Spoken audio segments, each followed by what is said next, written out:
can even look to see like his eyes and eyelashes. So if you go that way, I can see just part of his left eyelid, and you go the other way, and I can't see any of his right eyelid, okay?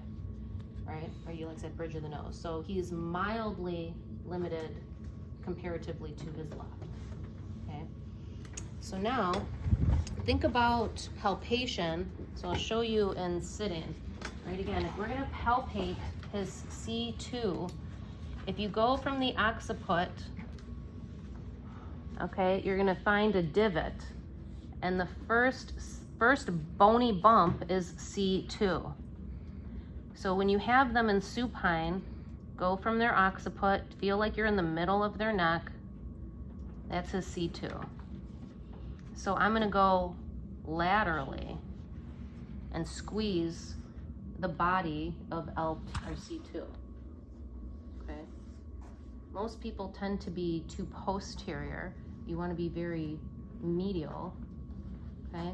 But again, feel it on yourself. There's a divot. That's why C1 is unique. It does not have a transverse spinous process.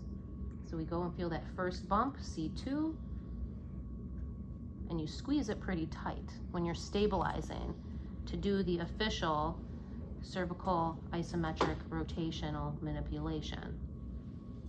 Okay, so go ahead and lay down for me. So we look in sitting, and he was slightly limited to his left.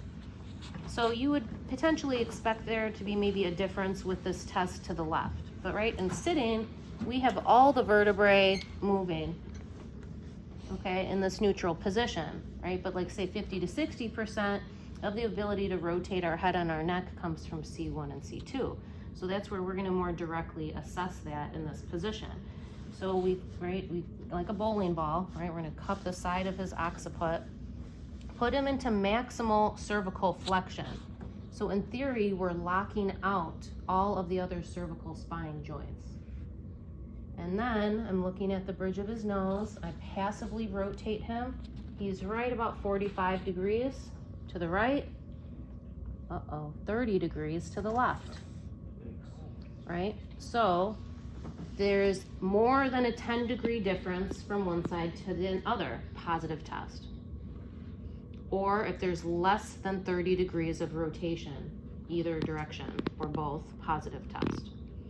So we just confirmed seated rotation is less to the left, and now it's a positive test, cervical, remember, cervical flexion rotation test, right, versus cranial cervical flexion test, okay? So technically, if we're using our best body mechanics, if he's limited to the left, I'm gonna want my left hand to be on his left temple. So I'm gonna take my right hand, and just like I did in sitting, I like to use my middle finger to go from his occiput, divot, that's his C1, now I'm on his C2, and I got that stabilization.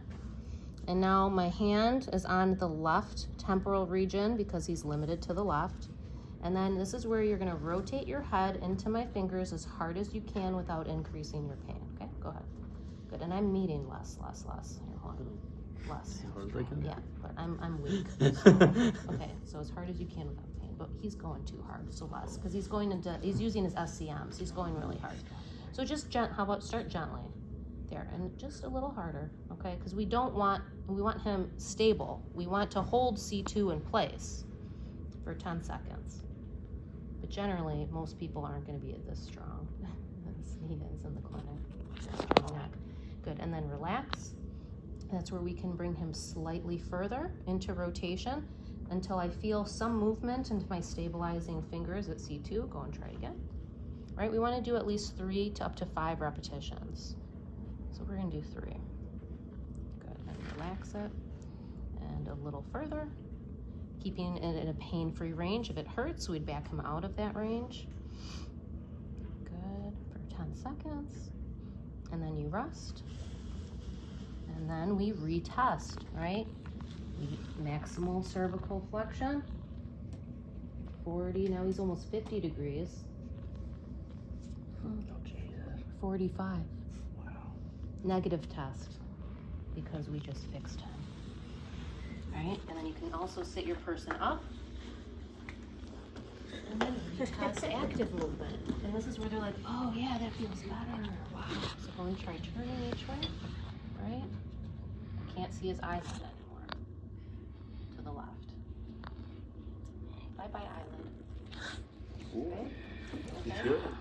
So go ahead and practice that on each other. Check in sitting, do your assessment. Yeah. How long will that last? I'd say it depends, because I typically will give people an HEP of supine cervical rotation. So go, if you lay down, so if they have a positive special test, I make that just as a general exercise for neuromotor control and range of motion, if they have range of motion deficits. So, right, we're looking for quality of movement. We don't want activation of the SCM muscles, right? Those are the dark mate that's overworked. So I want you just to roll your head each way as far as you can without pain. We don't want to see this muscle harden and pop forward. Good, and then the other way. And he's doing a really good job. So I just even have some people, when you see that muscle firing, and I just say, feel here. You don't want to feel it get hard and pop into your fingers.